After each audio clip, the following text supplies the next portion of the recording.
warero no wiro nene wa Kenya watu kranawo obukanga shiwo kulinde kyalo kyabu patonda tukolotio awaga kabalwanire kyalo kuna bamala kugona twamokono gawo nemigizigi yabu ganyo warinde kayuwa omanyere Kenya ni serikali erindwe no munene kanu mukulu no munene Daktari William Samoei Ruto okole mirmogeza Kenya kweno wolu gandazo geganda zio nate ikole mirmalala tusabara omwiko ifu president oze kutuwa no mugeni oganyumurinde kumira gaza kwanu katonda nsaba kauti zifu piramwena brio zikole mirmogeza kandi Homa Bay Mama Gladys Wanga arinde Homa Bay no wolu wazoga watu wae kusaba ni kusasama katonda nitola Kenya tamakono gao ganyo warre awariari abagala kureta erioga mukyalo ganyo wareta lala tukolemire malala Kenya kikome kayuwa ni kusaba matinyu nizeze muwareke alukuno kani murindeki alukuno katonda rindeki alukuno katonda reto wolu tuonate tuikale no wolu katonda otio kulugonzidu wao rinda wa Kenya.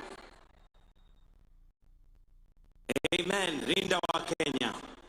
Your Excellency Dr. William Samoei Ruto, President and Commander-in-Chief of the Kenya Defense Forces, Your Excellency Rachel Ruto, the First Lady of the Republic of Kenya, Your Excellency Natasha Pirks Musar, the President of Slovenia, Your Excellency Professor Kithure Kindiki, Deputy President of the Republic of Kenya, Your Excellency Dr. Joyce Kithure, spouse to the Deputy President, the Right Honorable Raila Amolo Odinga, the Prime Cabinet Secretary Honorable Musalia Mudavadi, the Speaker of the National Assembly and the Senate, Lady Justice Martha Koome, Chief Justice and President of the Supreme Court, the Chief Service Commanders, Your Excellency Gladys Wanga, Governor of Homa Bay County, all governors present, Cabinet Secretaries and Principal Secretaries present,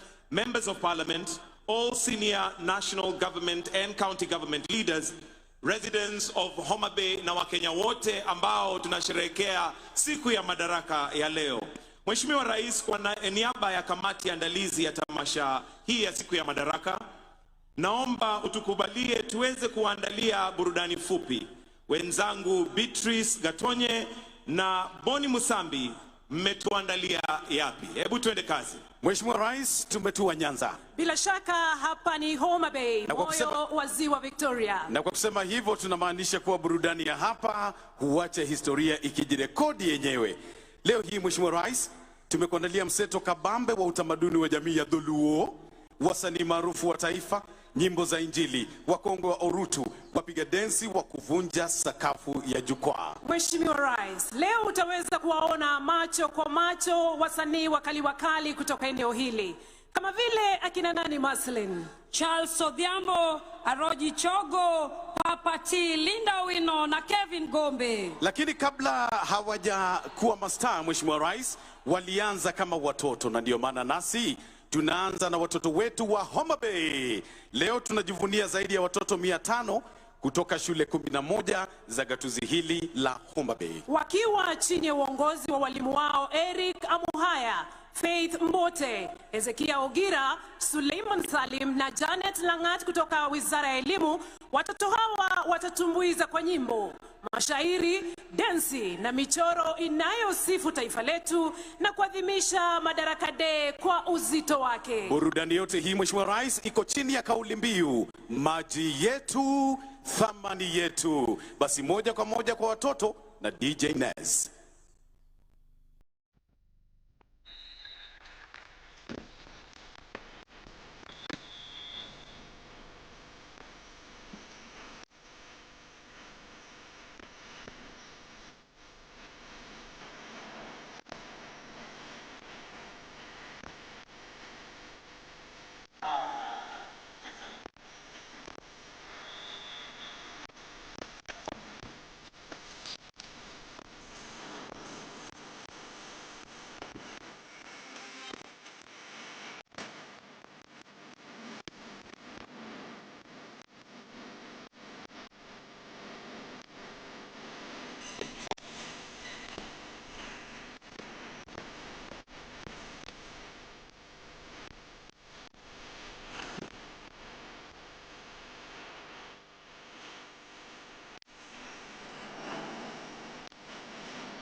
Wameunda jina Homa Bay, County of Endless Potential. Wapamne giuru wagone nithindo gosigala gala jo Homa Bay.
Tazama Mheshimiwa Rais, umeunda mashua MV Homa Bay, na hii blue unayoona ni ziwa Victoria. Makofi kwa watoto. Wapamne giuru wagone gisigala gala kagi walk.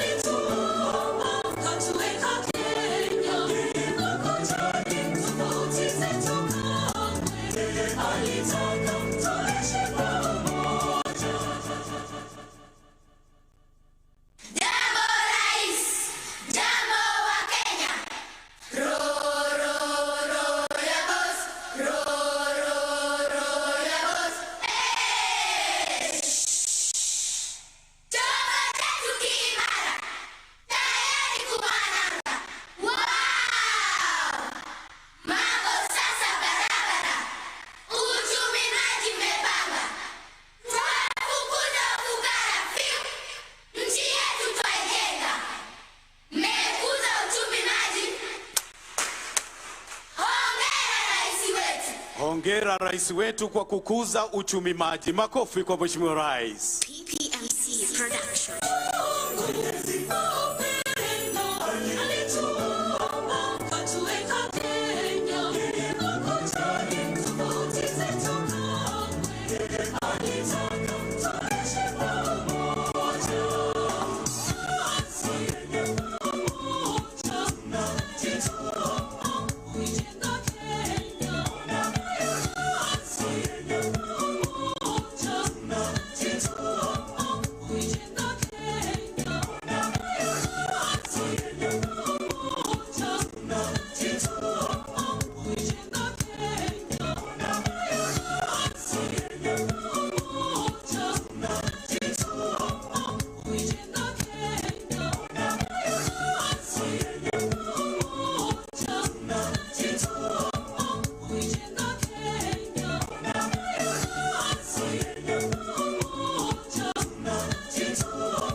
Wameunda jina Blue Economy. Watoto hawa Mheshimiwa Rais wanajivunia maji yetu ambayo ndiyo thamani yetu. Makofi mazuri.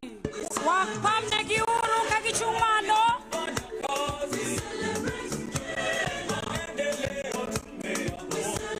Wanaoingia sasa Mheshimiwa Rais ni wavuvi na wauzaji samaki waseme nawe kupitia shairi, Mheshimiwa Rais.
President wetu mpendwa, tunakupenda sana.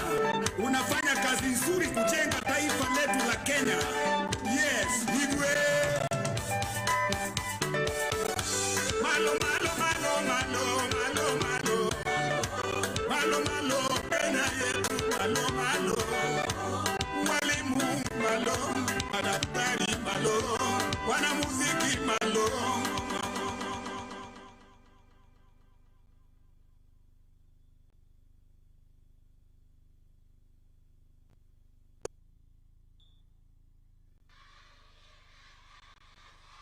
Ona maajabu, Mheshimiwa Rais, wameunda samaki. Mkono wa kushoto ni kichwa, mkono wa kulia ni mkia. Na kwa vile umeshusha bei ya unga wa ugali, mlo umekamilika, Mheshimiwa Rais. President wetu mpendwa, tunakupenda sana. Unafanya kazi nzuri kujenga taifa letu la Kenya. Yes, Igwe. Malo malo malo malo malo malo. Malo malo Kenya yetu malo malo. Walimu malo, madaktari malo, wanamuziki malo, wakulima malo, wanajeshi.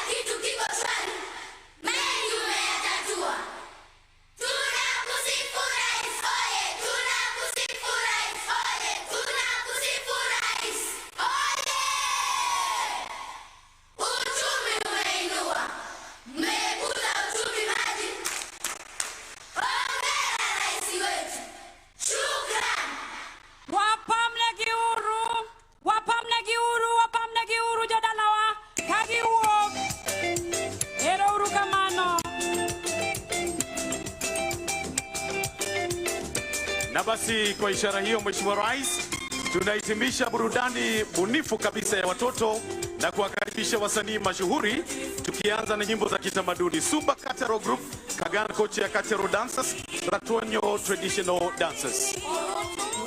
Charles Odhiambo, Kennedy Orua, Peter Opio.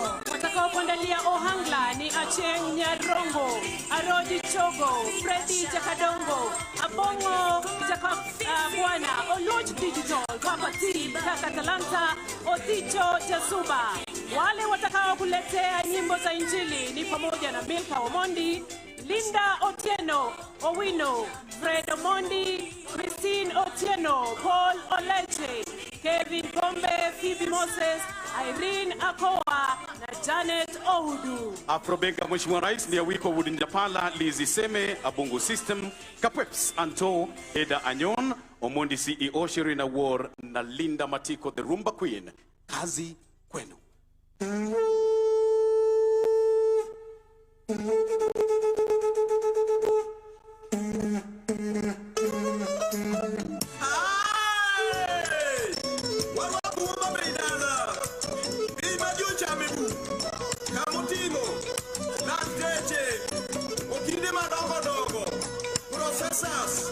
Engineers,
Kenya nchi yangu ninayoipenda sana, Luana mara Afrika dongienda.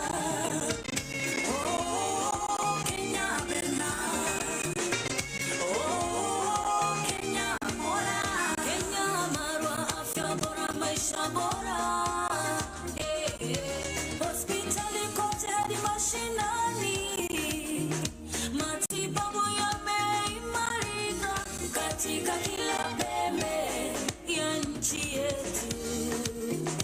Wauguzi wote baraka tele, eko kwa wizara ya afya mbele tuzidi. Heroin nyalolunga CEO tekanya mwangu mabei mano binyi mekuoyo ugatuzi. Kelo dongruok miwuoro kila county, kelo something esan awacho san machinani pongo san. Go down to your industry, go dala puro farm, tomoko timo mining, go lupo niye na. Kila county kelo something na Kenya na combine. Kwa diye bab, jo adula niye bab, jo rugby kelo safe, jo wech medoga, jua kaligero pin jo office. Loso plan kila ngato kelo something na Kenya na combine.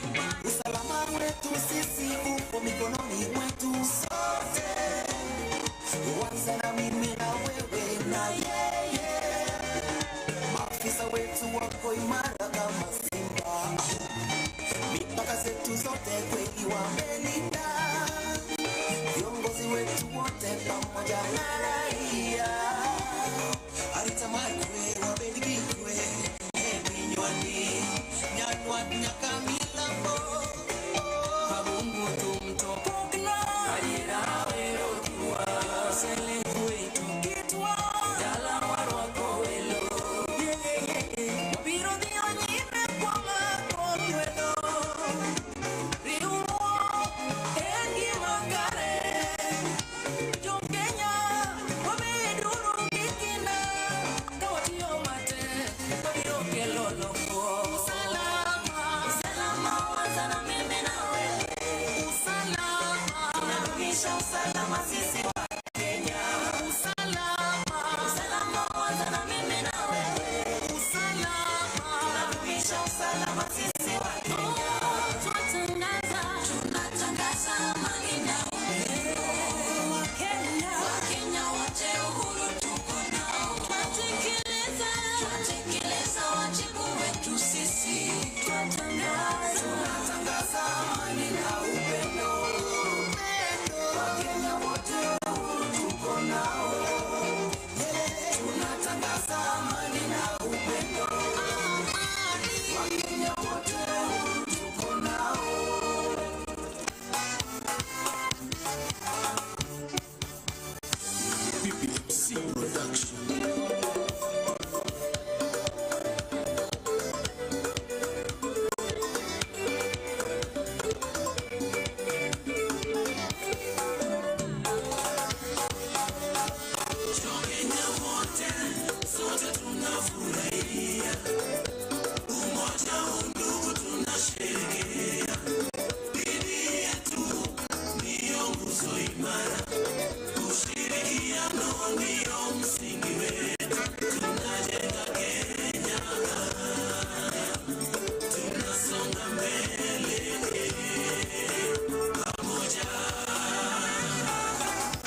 Viongozi wetu wote tushikamane kwa pamoja, tujitume kila siku, tujenge Kenya.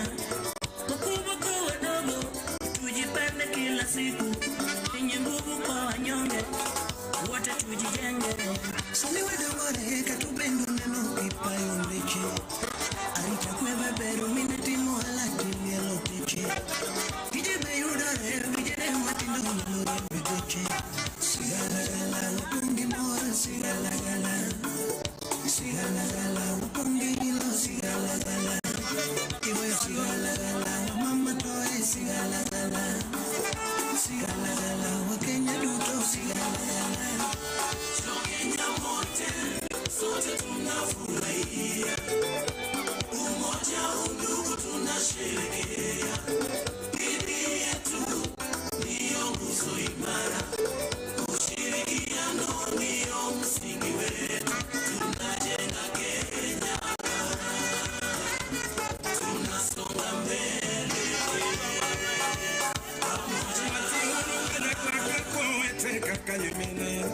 Wanyakuru wetu Kenya wakajoka nacho. Umoja ni nguvu, tengano ni udhaifu. Chuturwa wareke kwa gore, wapepe mwendo. Unasibi na ima, the beauty of Kenya.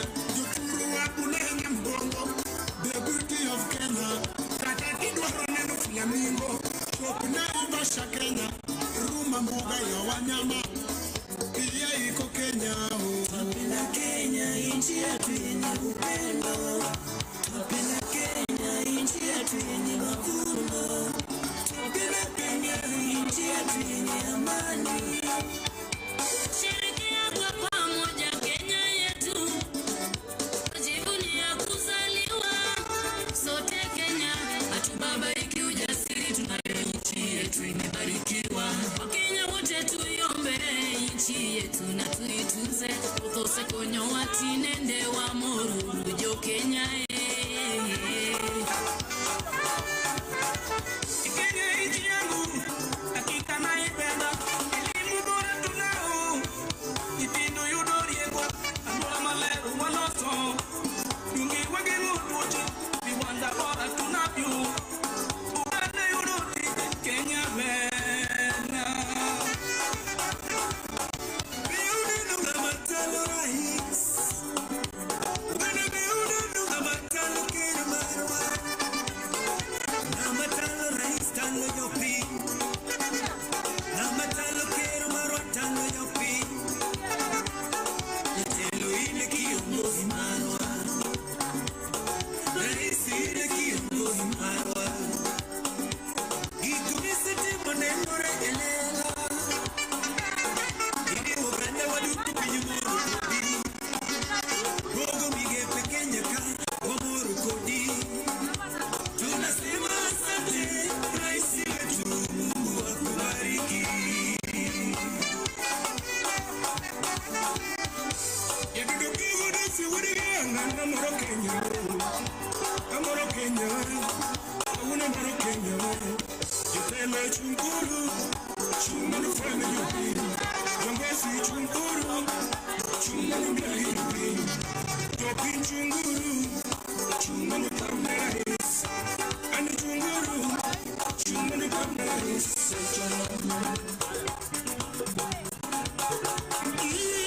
Kabunu dogi moro magundo. Pinyete wanena kamor.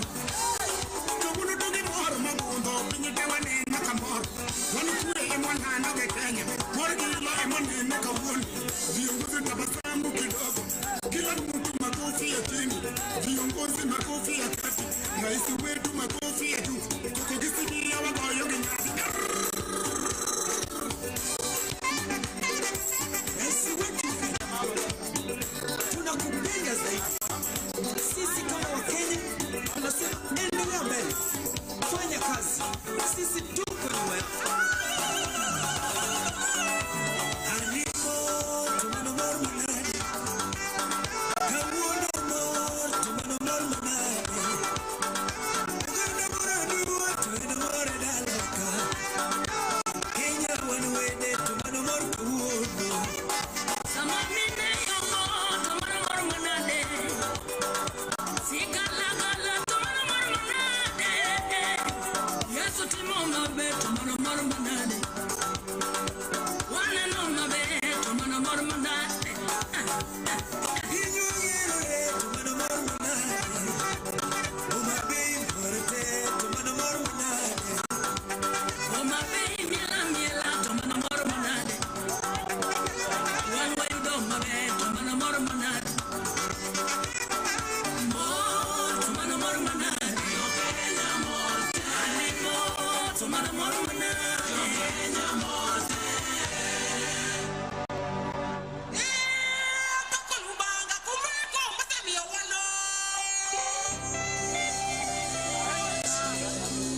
Otimo muono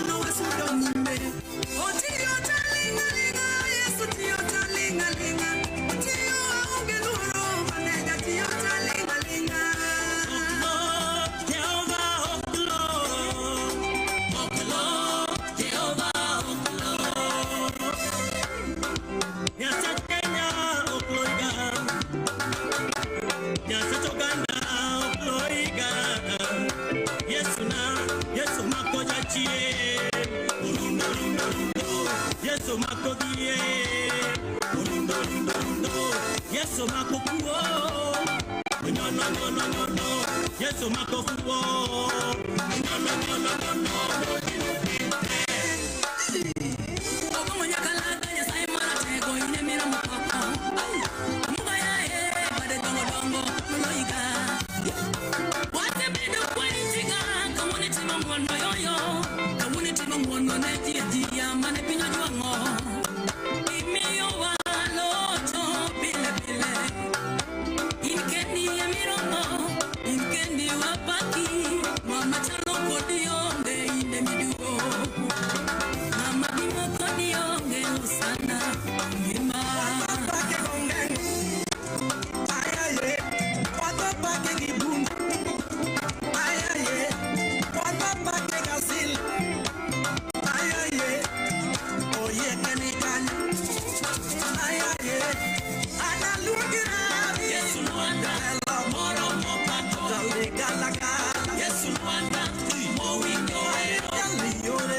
Homa Bay.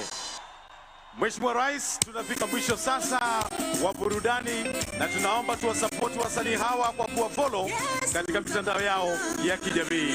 Kwako Michael Kitonga. Tuwapigie makofi tafadhali, tuwashukuru wana burudani. Asanteni sana kwa kazi mzuri, na nimeona ya kwamba hata Mama Aida Odinga karibu aingie kwa uwanja dance nao kidogo.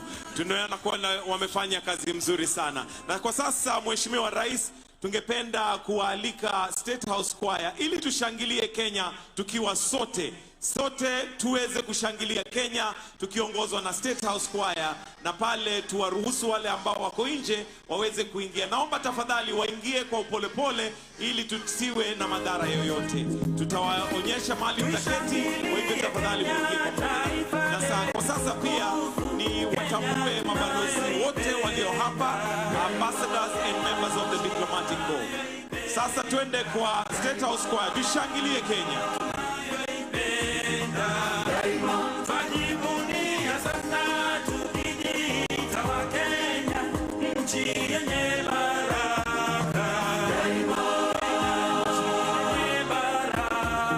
Wananchi walio nje tafadhali wanaomba kuingia. Chiefs, tuwaruhusu wananchi waweze kuingia.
Hatutaiacha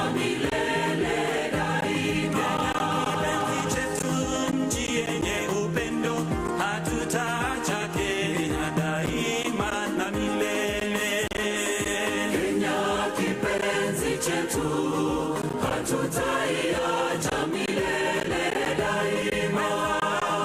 Kenya kipenzi chetu, hatutaiacha milele daima. Tumeapa sote wananchi wa Kenya kutumikia Kenya daima na milele. Kenya kipenzi chetu, hatutaiacha milele daima.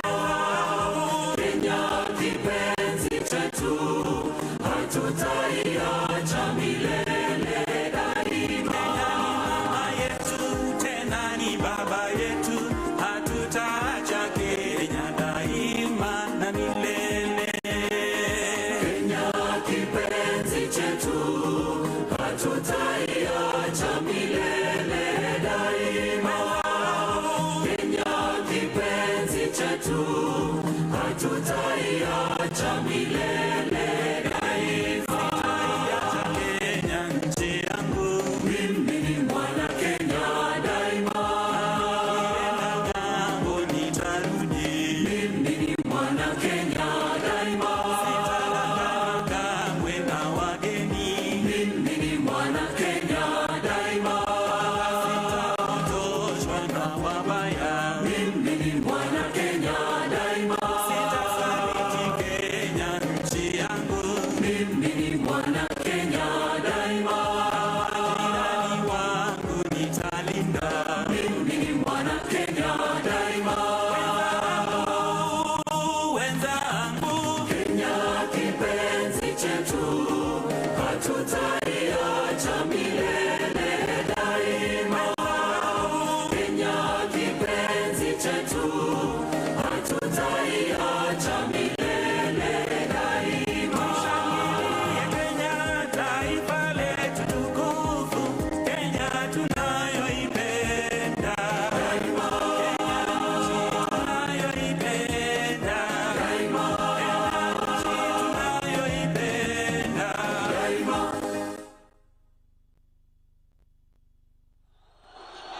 Haya wananchi, tuendelee kushangilia tukifurahia. State House Square, turudie tushangilie Kenya, tuendelee kushangilia Kenya. Wananchi wamefurika na wanaingia kwa wingi, waruhusiwe waingie. Shangilie Kenya taifa letu tukufu, Kenya tunayoipenda, daima. tunayoipenda, daima. tunayoipenda. daima. Twajivunia sana tukijiita wa Kenya, nchi yenye baraka, daima. yenye baraka, daima. yenye baraka. daima. Kenya makao yetu ni nchi ya kupendeza, kamwe hatutaiacha, daima. hatutaiacha, daima. hatutaiacha. daima. Anayependa Kenya ni yule mwenye kutenda haki kwa watu wote, daima. tenda haki, daima. tenda haki. daima. Na ukipenda Kenya ujitengane na mambo yenye kuvunja amani. daima. Acha Kenya, daima. acha Kenya. daima. Wenzangu, Kenya kipenzi chetu, hatutaiacha milele daima. Kenya kipenzi chetu, hatutaiacha milele daima. kipenzi chetu, nchi yenye upendo, hatutaacha Kenya daima na milele. Kenya kipenzi chetu, hatutaiacha milele daima. Kenya kipenzi chetu, hatutaiacha milele daima. Tumeapa sote wananchi wa Kenya kutumikia Kenya daima na milele.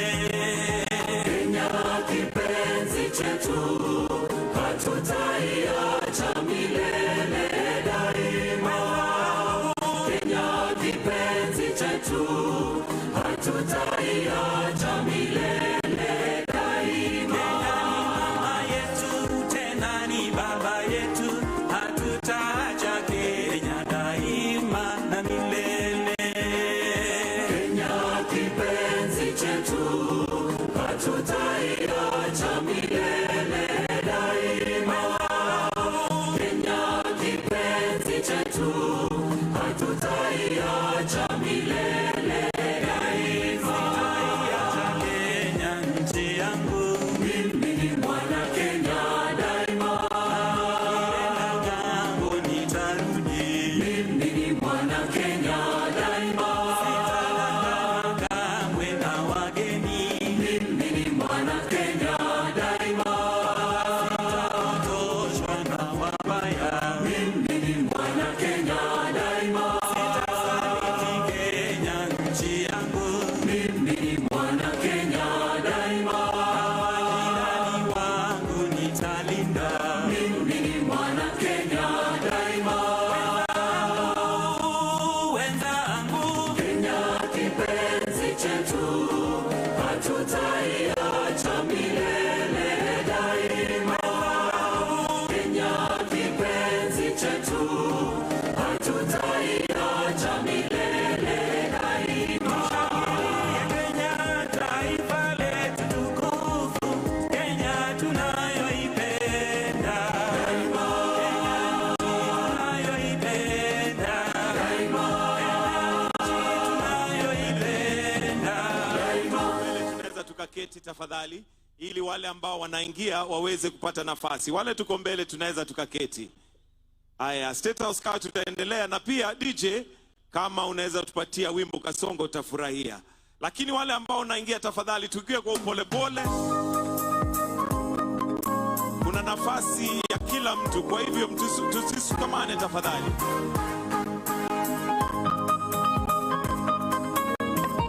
Naelezewa pia rebo ikipatikana iwekwe, tukingojea kwa wananchi waingie. Erokoi magongo, erokoro biro, erokoi magongo, erokoro biro, biro jechunyaka. Erokoi magongo, erokoro biro, erokoi magongo, erokoro biro, biro jechunyaka.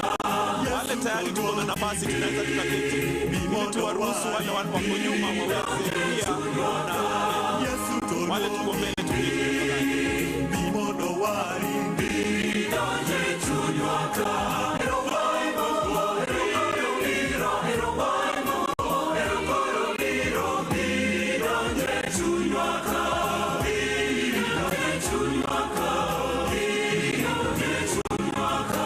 Yesu tuluongi, bimodo wari, biro jechunyaka. Yesu tuluongi, bimodo wari, biro jechunyaka. Haya basi, wananchi tukiendelea kuingia, nataka sasa tuende katika kurasa lingine ambalo ni la hotuba, na nataka kwa sasa nimwalike gavana wa Homa Bay Gladys Wanga. Hebu tumpigie makofi gavana wa Homa Bay Gladys Wanga aje anene mafupi. Karibu Madam Your Excellency.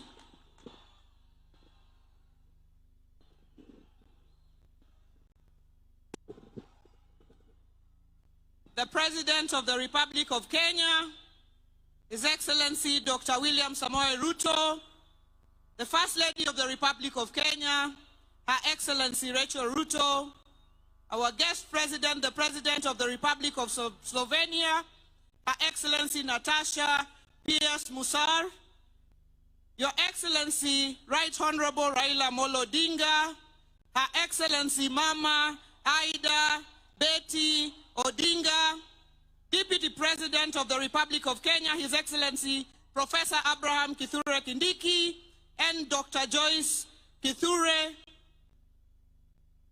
Cabinet Secretaries present, Speakers of Parliament, Speaker of the National Assembly, Right Honorable Moses Wetangula, Speaker of the Senate, Amason Jaffa Kingi, the Prime Cabinet Secretary, Excellency Governors present, Leaders of Parliament, His Excellency Junet Mohammed, His Excellency Honorable Kimani Ichung'wa, Honorable Aaron Cheruot, members of parliament present, members of the diplomatic corps, distinguished guests, ladies and gentlemen. His Excellency the President, if you allow me just 1 minute, I would like to recognize the Excellency governors who have come here.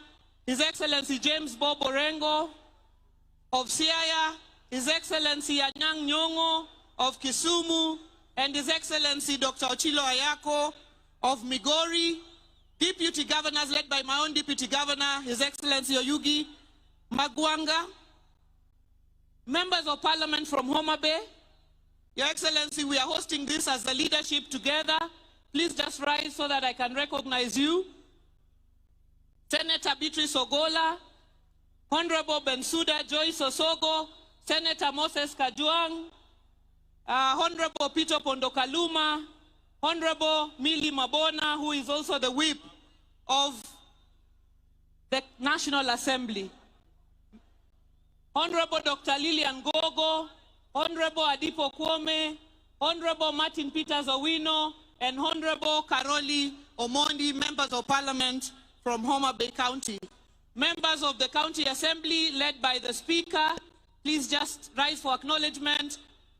Members of the County Executive Committee, please just rise for acknowledgement.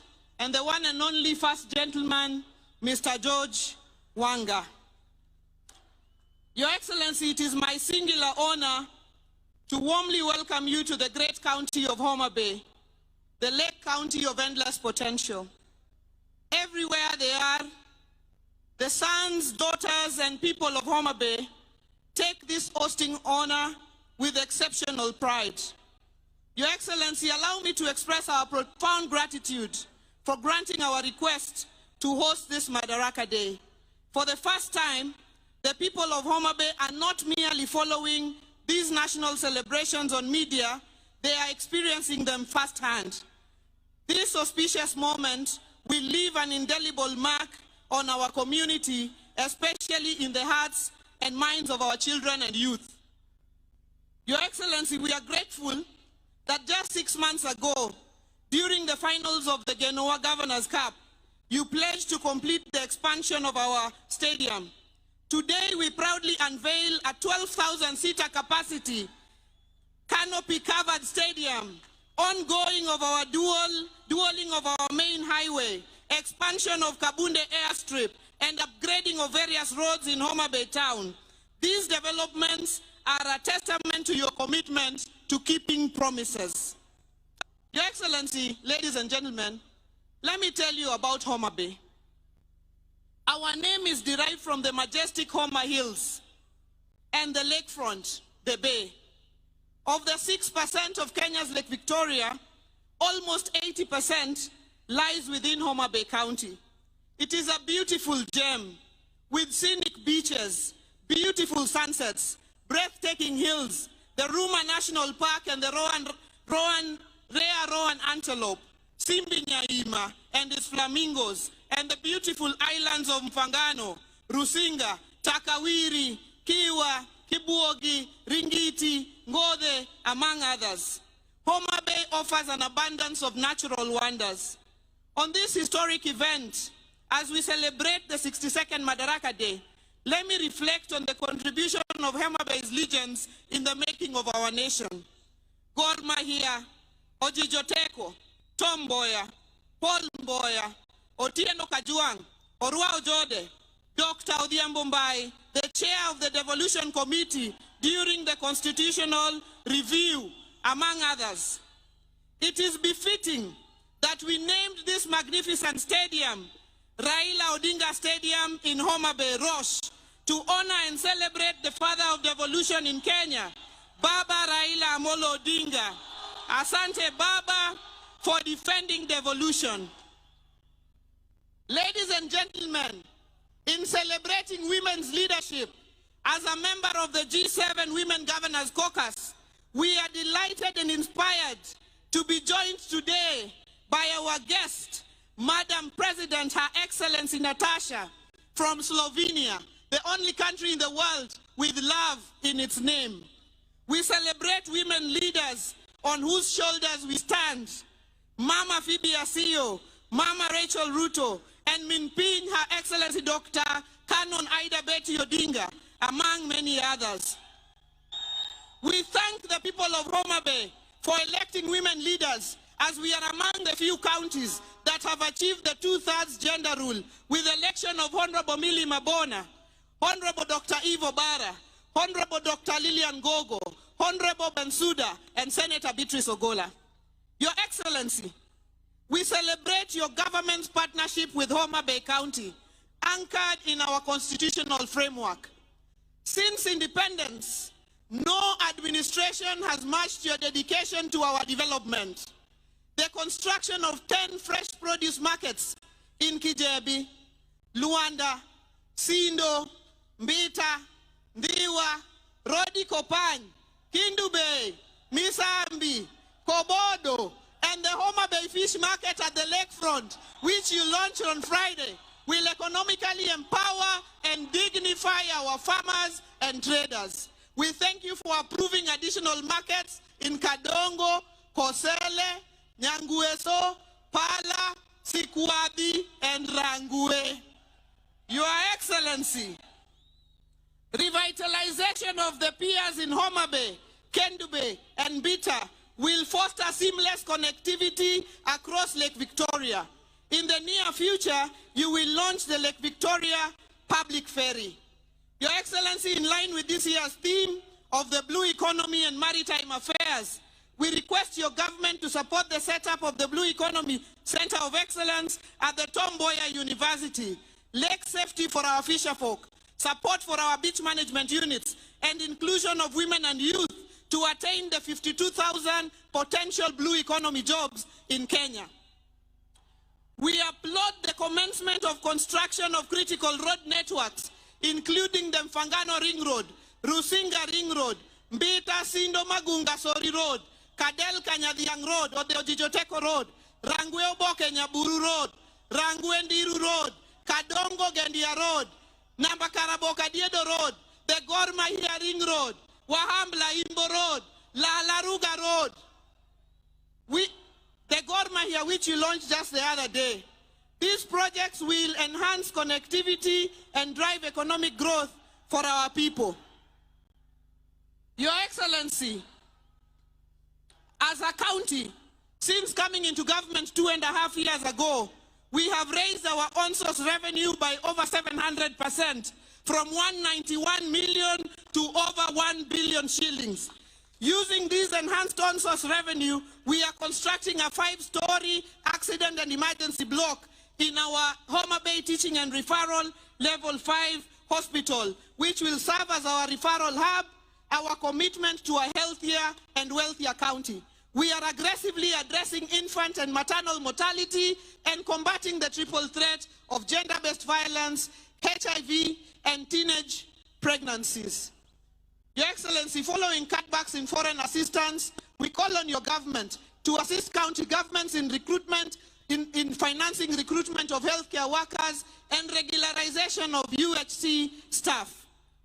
Showcasing our boundless agricultural potential, according to the KNBS, Homa Bay is the leading producer of fish, sunflowers, sweet potatoes, and peanuts in Kenya, the second largest producer of cotton, and the top 3 millet and sugarcane producer, not forgetting our sweeted pineapples from Olare in Kochia. The establishment of the Riwa Special Economic Zone and the County Aggregation and Industrial Park, in partnership with your government, will facilitate value addition, agro-processing, industrial growth, wealth, and job creation. The setting up of the fish processing plant by Victory Farms aligns with our vision for private sector partnerships. We call on more private sector players to set up at the Riwa Special Economic Zone in areas of cotton ginning, edible oil processing, sweet potato pelleting, among other value chains. We request your government, Your Excellency, to support us with the horizontal infrastructure at the Riwa SCZ. Your Excellency, we are committed to education. We have built 241 classrooms under a program dubbed Dondoa Kaunda in the last 2 years. our Fundi Mangula Vocational Training Scholarship, Fins to Swim Scholarship, and bursary program supports over 20,000 beneficiaries every year. We thank all our partners for their support across various sectors. Joturuawa mabor, tokendo wadi mabor. The construction of our new county headquarters in partnership with CPF is now nearly complete, and it will provide a one-stop shop for all government services, complete with a Huduma Center.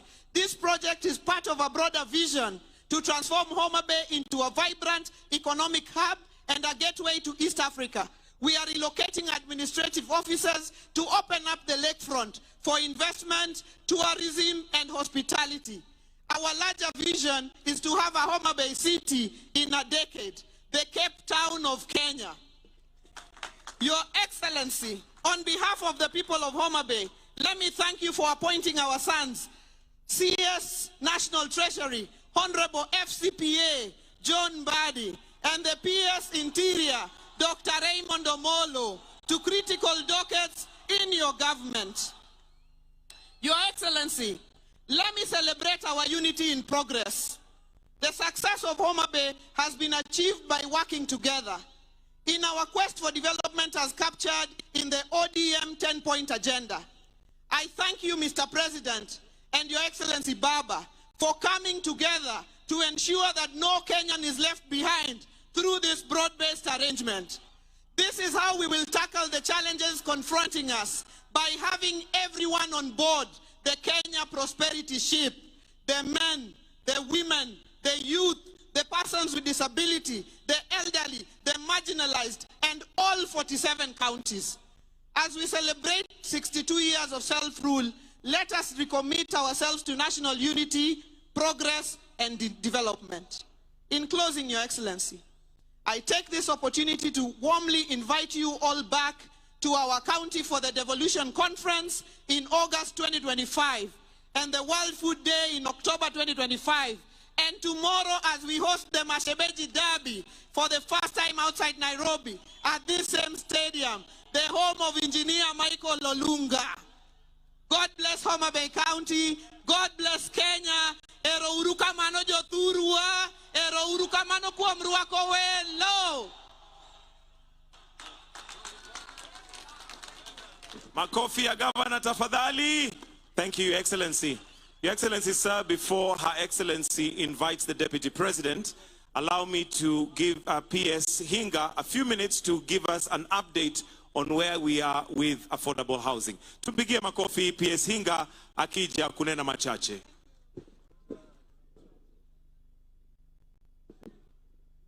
Your Excellency, the President, allow me to ride on the protocols already established. Mahatma Gandhi once said that nation's greatness is not defined by its economic power or military strength alone, but rather by how it treats its most vulnerable members. Another great, Nelson Mandela, says, "What matters in life is not the mere fact that we lived. It is what difference we make to the lives of others that will determine the significance of the lives that we lead." Your Excellency, as we celebrate Madaraka Day, we need to ask ourselves the question, 62 years later, are we free yet? I dare say that we are heading in the right direction because, Your Excellency, this morning or this afternoon, there are 3 Kenyans who represent a growing list of the new homeowners that you are going to present with their right to home ownership.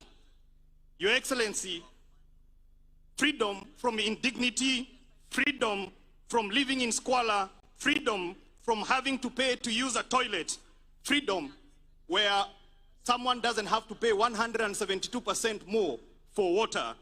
That is true freedom. Your Excellency, allow me to invite the 3 that represent the new homeowners. I have Damaris Adoyo Ochele. Damaris. Your Excellency, Damaris is a county administrator in the county of Homa Bay, and she is a homeowner. I would like to request that, Your Excellency, you come in front with your permission so that you can be able to present her with her right to home ownership. Damaris. Come on, tuwapigie makofi Damaris tafadhali. Damaris, asante sana, utangoja hapo pia. Your Excellency, ngoja tu hapo. The next person I want to invite is Victor Okoyo. Victor ni yule jamaa unasema wa kubonyeza computer, dola inaingia. Victor is also able-bodied differently, and that means, Your Excellency, that we are still taking care of the most vulnerable people in our society. Victor is a new homeowner. Thank you so much. Makofi kwa Victor. Last but not least, we have Helen Osala. Your Excellency, that face I'm sure is familiar because Helen Osala is Mama Samaki. She's one of the ladies that had the pleasure of cooking for you fish the other day. She is a true testament of what you talked about bottom up. When you talked about you're going to build serikali na mama mboga na watu wa boda boda. Asante sana for dignifying Helen.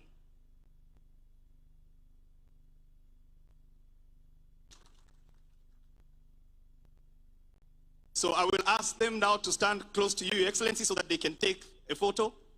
These are the 3 new homeowners that represent majority of the growing list of new homeowners. Your Excellency, we have changed the tune from freedom is coming tomorrow to freedom is here. Let's celebrate Madaraka Day for majority of Kenyans who are new homeowners. Thank you. God bless this great country.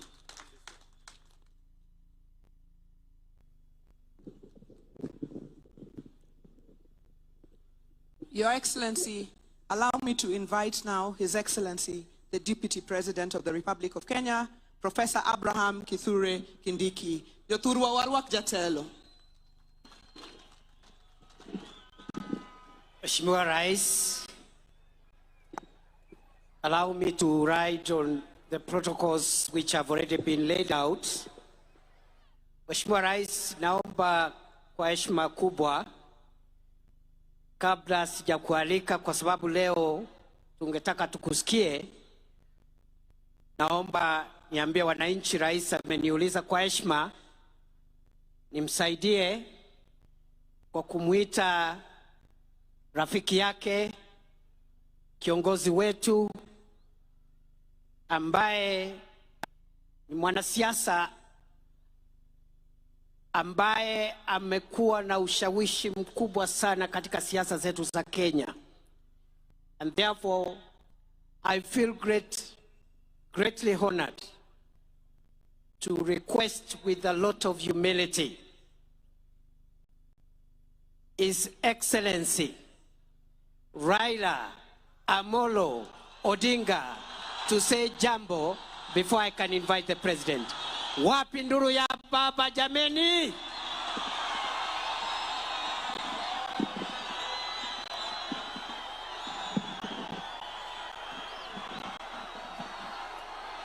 Haya.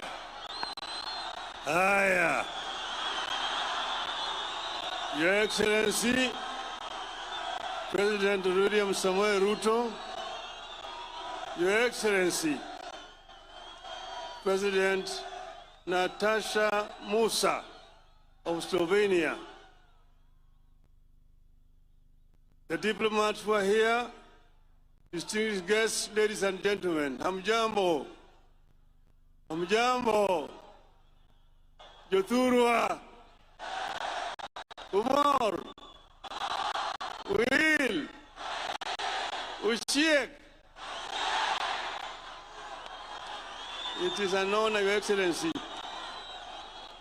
to be allowed to greet these people today. This, as the governor has said, is a great day for the Homa Bay County. But more importantly, Your Excellency, it is a testament that devolution works and can work if it is empowered. Your Excellency, 62 years ago, the founding fathers of our nation, after a very long struggle for independence, attained internal self-government on this day. And that's the day when Pimas now had a hope that eventually the country was going to be independent. They went on further to coin the Kenyan dream in our national anthem. You'll find it in several stanzas of our national anthem. The first one which says, Lord, bless this land of ours. Justice be our shield and defender. May we dwell in liberty, peace and liberty, and plenty be found within our borders. That meant that first, they want us to live in peace. And peace is just not the absence of war. Peace means that somebody has also got food to eat. And they say that unity, people should be united without any discrimination on the basis of gender, on the basis of tribe, on the basis of religion, and on the basis of culture. This is what our founding fathers wanted. Your Excellency, at that time, they coined a constitution that had devolution in it, called Majimbo at that time. Over the years, Your Excellency, there were changes. Eventually, when we struggled, we brought back devolution in our constitution. This devolution, Your Excellency, has had several challenges. But I want to invite you, Your Excellency, to ensure that devolution works. Empower the devolution. Number one, by giving more resources coming down to the counties. Let the counties have sufficient resources so that they can be able to provide services to the people. And then there are also some services which were not devolved. But, Your Excellency, those services which are not devolved can be delegated. Delegated to be implemented by the county government. But, Your Excellency, I want to plead with you, do not resurrect provincial administration.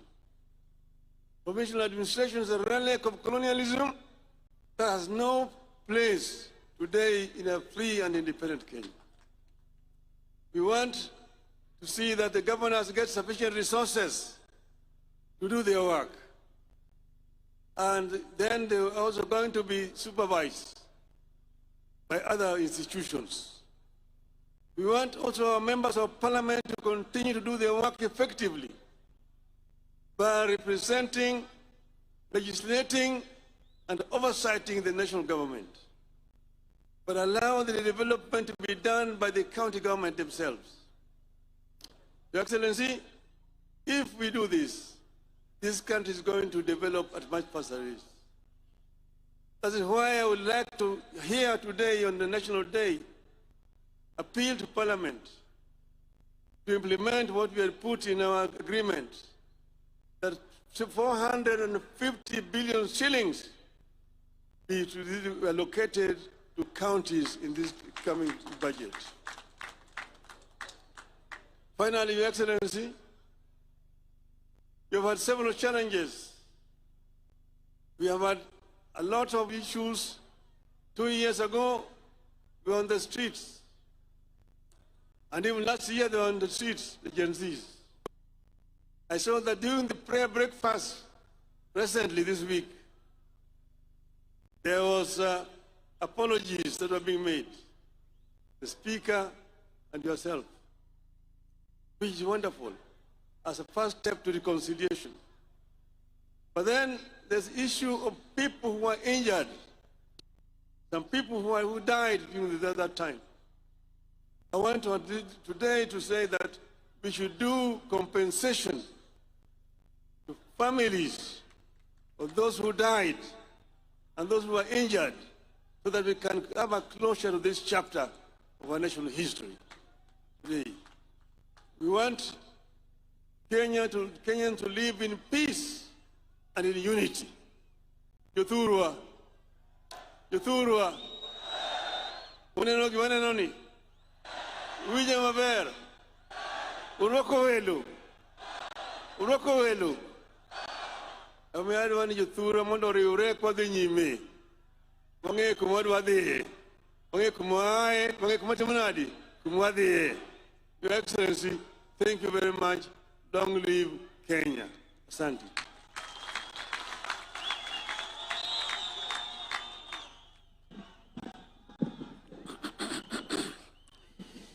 Your Excellency, before I invite you, allow me just to say this in a minute.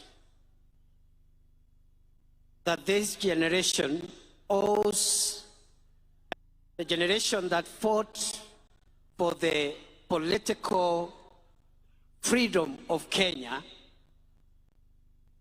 the debt of fighting for the economic freedom of our country. As you lead us, Your Excellency, I am satisfied that we are on a course of paying the historical debt of our forefathers who fought for the freedom of Kenyans to govern their own affairs and to rule themselves. We are paying that debt by ensuring we also provide economic freedom to Kenya and its people. Number two, Your Excellency, in that journey, I am equally persuaded that we as a country, and with you as our leader, we are also creating a more inclusive Kenya. From an economic standpoint, for a long time, the investments of national resources, especially in supporting the value chains from where the majority of our people derive their income, those resources have sometimes forgotten certain sectors.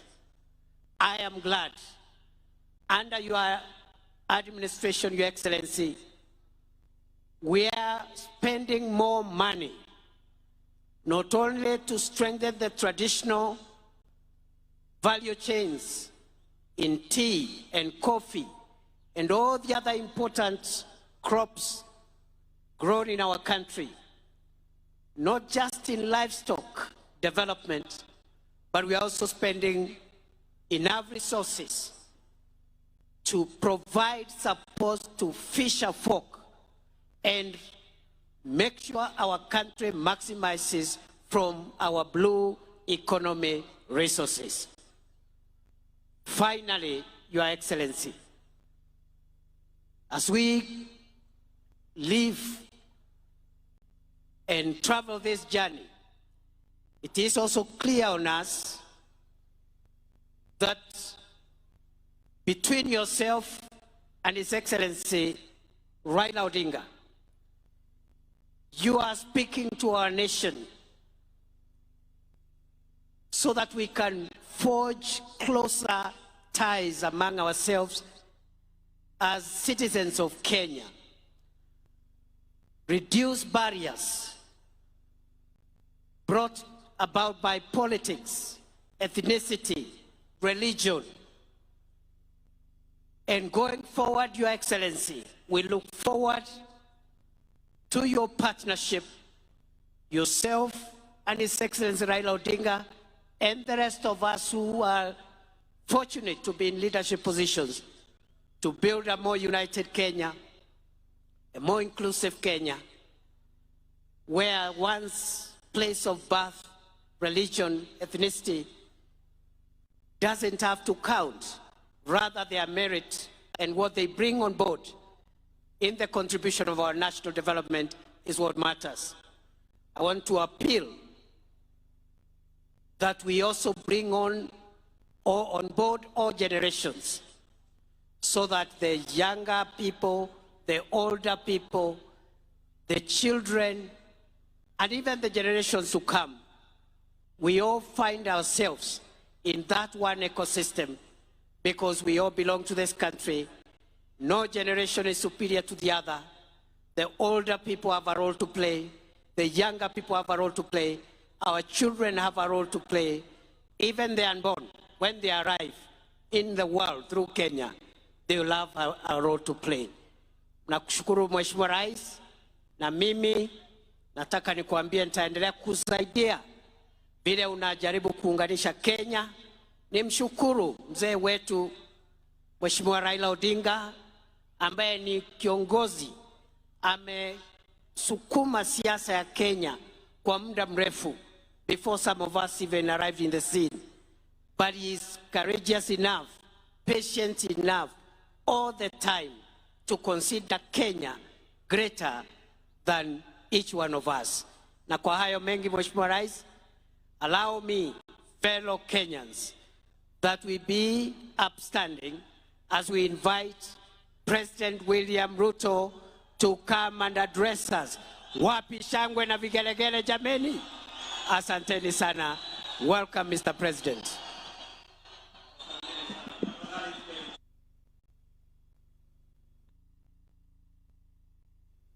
Your Excellency, President Natasha Pirsi Musa from Slovenia, our special guest in this 62nd Madaraka Day here in Homa Bay.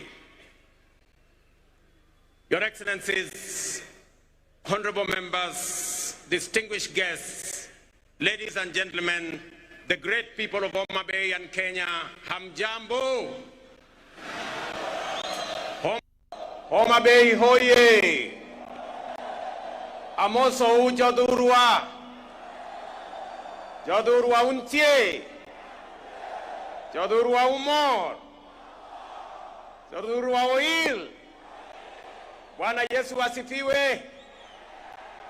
Asanteni sana. Kwanza, kabla sijasoma taarifa yangu ya siku ya leo, in our midst, we have a friend of Kenya, a great lady who has paid us a visit. When I invited her to come, she was gracious to consider time to come and fellowship with us. And more importantly, she agreed to be a special guest on this Madaraka Day in Homa Bay.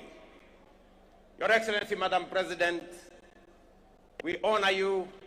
We are grateful for your consideration and for coming to be in our midst. And the people of Kenya, represented by the people here, welcome you to Kenya, and as a special guest, let me allow you to make your statement. Tumkaribishe Mheshimiwa Rais na makofi jameni. Welcome, Madam President.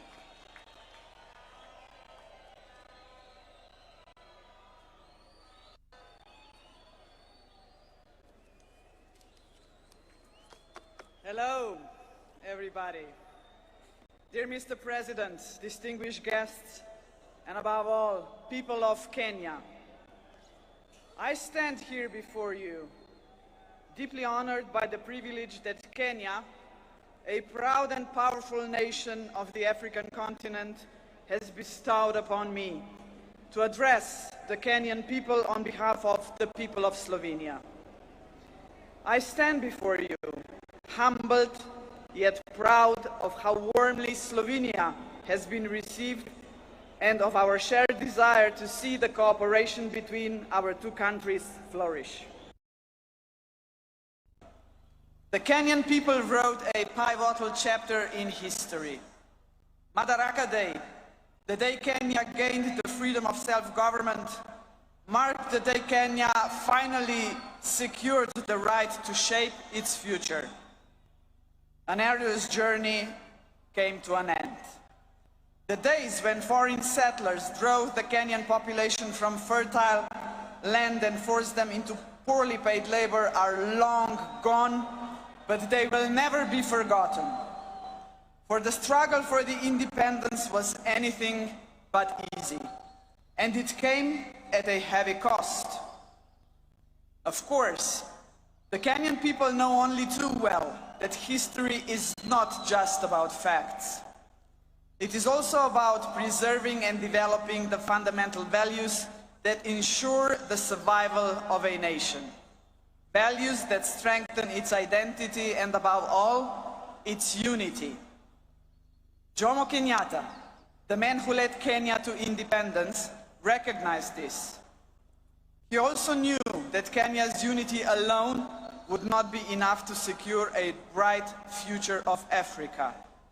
Africa must also unite. A strong Africa, ladies and gentlemen, means a strong Kenya. In this context, we must recall another milestone anniversary. The year 1945 not only marked the end of the Second World War.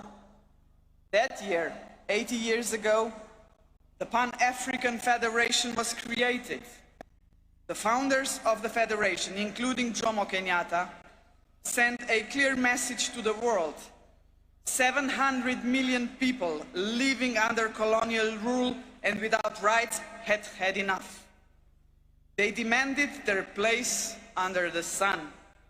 One by one, the former colonies became sovereign and independent states, but the idea of African unity never faded, least of all in Kenya. What better proof of this vision than the most important project in African history to date, the creation of the African Continental Free Trade Area in 2018. Kenya was among the first countries to ratify the founding treaty. Mr. President, ladies and gentlemen, the lessons of the past shape our vision of the future. In the 1960s, the world experienced a wave of decolonization. Yet in many ways, colonialism, and if I may say so, a condescending attitude towards the newly independent states did not just cease to exist, but there was a way to build self-confidence and assert oneself on the world stage. My generation, ladies and gentlemen, grew up in former Yugoslavia. We still remember the non-aligned movement of the Cold War era, a large and respected group of countries, including Kenya, that defied the interests of the superpowers and former colonial powers. That spirit of non-alignment was vital then, and it remains relevant today. We live in a world where both old and emerging powers are yet again shaping the world before our eyes. All the rest of us, the smaller countries, must not just passively observe these developments. We must ask ourselves, what about us? Are we ready to raise our voices? And Mr. President, we are ready. Both our countries are preparing for the future, and we have chosen the right path. Sustainable economic growth, protection of rich biodiversity, a strong will to keep pace with rapid scientific development, a commitment to multilateralism, to international cooperation and tackling common problems. These are the values that unite us. As you know, Slovenia is currently serving as a non-permanent member of the United Nations Security Council. Our diplomats take their role seriously and responsibly. They speak out whenever injustice is done to people all over the world, whenever innocent lives are lost. Kenya, too, brings a rich, in many ways unparalleled experience in multilateralism. The international importance of the country is reflected in the fact that several United Nations agencies are based here. Both our countries believe in multilateralism because peace, justice and prosperity should not be the privilege of some at the expense of others. We are, after all, an international community, and in a community, we look out for one another. And in a community, solidarity matters. In a community, cooperation must be our goal, not selfishness. In a community, peaceful settlement of disputes, not wars, must be the norm. Only such a united community will be capable of confronting the world's most urgent challenges, such as poverty and climate change, lack of access to basic needs, and social exclusion. This is why we should be proud that there are several projects in which Kenya and Slovenia are working together to support each other in tackling this kind of challenges. Dear Mr. President, dear people of Kenya, the Slovenian people celebrate Madaraka Day with you. We are a young country, but we too have our own story of struggle for independence. We celebrate with you because we are both proud and confident nations, nations that revere the past yet look firmly to the future. We must not be discouraged by the troubled world in which we live. We should look for opportunities that lead to a strong economy, scientific progress, innovation, and environmental protection. Unity and determination have brought us this far. They will take us even further. As late Kenyan and African literature giant Ngugi wa Thiong'o had said in his Dreams in a Time of War, believe in yourself is more important than endless worries of what others think of you. Value yourself, and others will value you. Validation is best that comes from within. Happy Madaraka Day. Asante sana.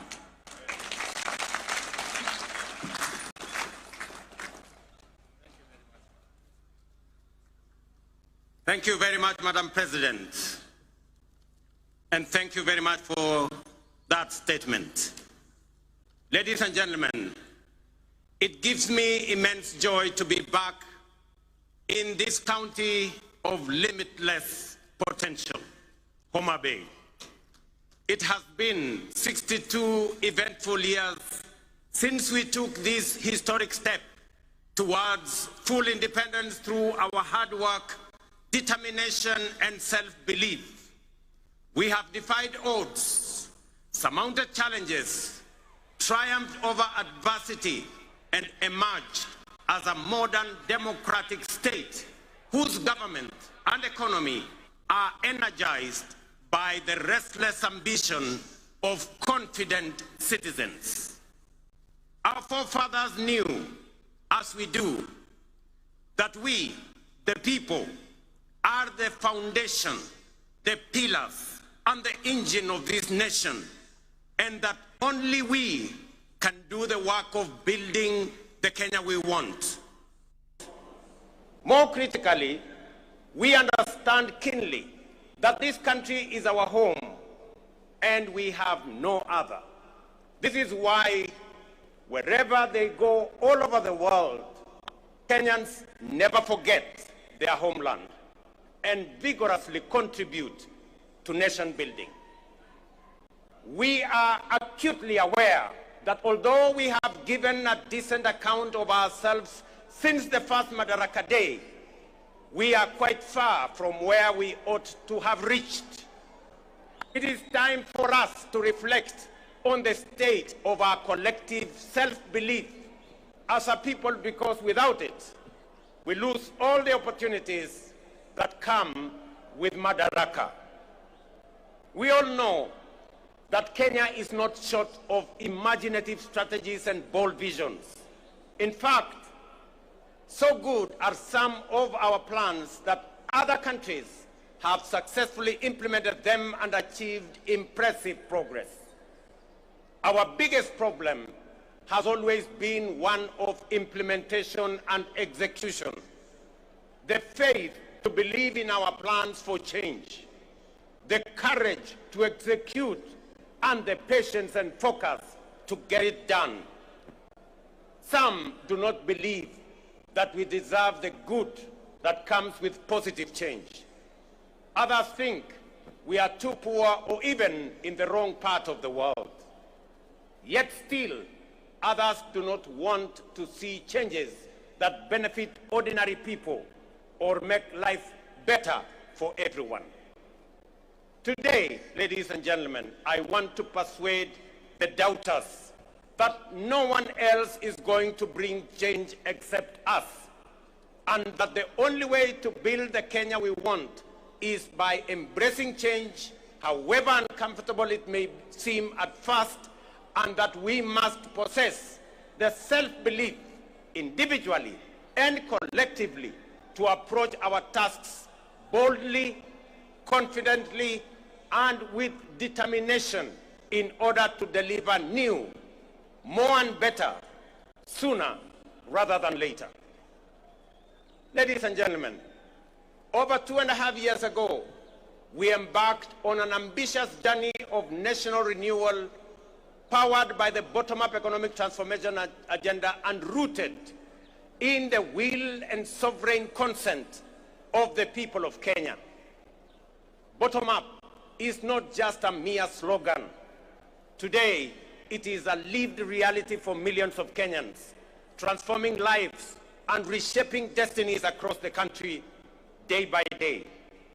This agenda is the expression of a deeper yearning among Kenyans to take control of their own fate and break free from a long history of hopelessness, dependence, and exclusion.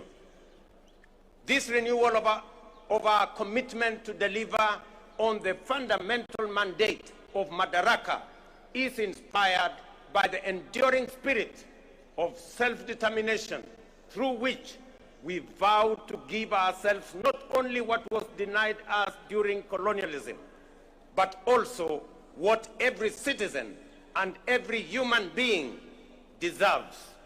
That is liberty, dignity, security, and opportunity. Madaraka affirms our collective faith, shared across generations of Kenyan patriots, that through hard work, innovation, and resilience, our farmers, traders, young people, workers, and professionals will rise to the occasion. With the strength of our imagination and effort, we can and must transform this nation with the imagination of our own minds and the work of our own hands. I speak to you today with a deep conviction that our country is firmly on the path to stability and progress. We have weathered turbulent times, navigated serious challenges, and through courage, policy decisions pursued with resolve, we have not only stabilized our economy, but also charted a clear course to long-term prosperity. Since August 2022, Kenya has recorded an average annual growth of an average of 5%, outperforming the global average of 3.3% and the regional average of 3.8%. Just last month, the International Monetary Fund projected our GDP to reach US dollars 132 billion. That is 17 trillion Kenya shillings, making us the largest economy in our region and the 6th largest economy in our continent. At the same time, inflation has declined sharply from 9.6% in October 2022 to 3.8% in May this year, well below our target of 5% and bringing welcome relief to households and businesses. This reflects the strength of our economic fundamentals and the impact of our bold reforms. During the same period, the shilling appreciated by nearly 20% against the US dollar, from Kenya shillings 162 to Kenya shillings 129, making it one of the best performing currencies in the world. The central bank rate has decreased from 13 to 10%, lowering the cost of borrowing and spurring private sector activity. Additionally, our foreign exchange reserves now stand at US dollars 10 billion, extending our import cover from 2.5 to 4 months. Ladies and gentlemen, the affordable housing program stands as a powerful symbol of the socio-economic transformation underway across Kenya. Last week, I had the privilege of handing over keys to the first 1,080 social housing units in the new Mukuru estate in Nairobi. As I said then, while it was a life-changing moment for the new homeowners, it was equally one of the most profound and consequential days in my political career to witness how a deliberate government policy can uplift lives, restore dignity, and offer hope to communities that have long lived on the margins of our society. Vulnerable, forgotten, and neglected. It also marked a proud milestone for Kenya and demonstrated that ambitious national programs can be successfully implemented to deliver tangible benefits to ordinary citizens and fundamentally reshape our understanding of meaningful change. To see families move from the hardship of overcrowded slums to the relative comfort of permanent homes, complete with electricity, running water, and clean cooking gas, was a powerful reminder of what pro-people policies can deliver and the great things we can achieve together when we focus our thoughts and energy on possibilities and action rather than obstacles and doubt. A little over 2 years ago, many were skeptical when we said that ordinary Kenyans can begin owning homes through a rent-to-own model using the same amount they pay in rent. Today, that bold promise is being fulfilled. We saw the joy of Terusha Mudhoni, a mother of 3, grandmother of 4, and second-hand clothes trader from Mukuru kwa Ruben as she stepped into her new home. Here in Homa Bay County, the county of limitless opportunities, just 2 days ago, I had the pleasure of handing over keys to the first occupants of 110 affordable housing units at Boma Yangu Housing Estate right here in Homa Bay.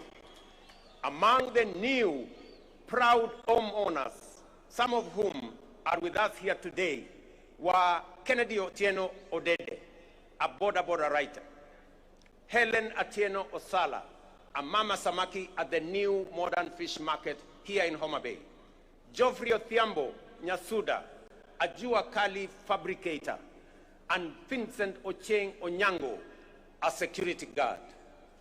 The journeys of new homeowners like Terusha Mudhoni in Mukuru, Kennedy Odede here in Homa Bay, and thousands of others across the country, from the dehumanizing squalor of informal settlements to the security and pride of permanent homes, stand as a powerful testament to the transformative promise of bottom-up empowerment. They prove that with vision and resolve, courage and conviction, we can lift even the most forgotten among us into lives of dignity, hope, and limitless possibility. Ladies and gentlemen, if you didn't understand what we meant by bottom-up, now you do. If you didn't believe, now you believe. And if you thought it was a fantasy, as contributors to the housing levy, you are now witnessing and making history that will be remembered for generations to come in the history of Kenya. We are firmly on course to delivering 150,000 housing units under the affordable housing program which have been under construction since September 2022, with 11,000 units already available for occupation.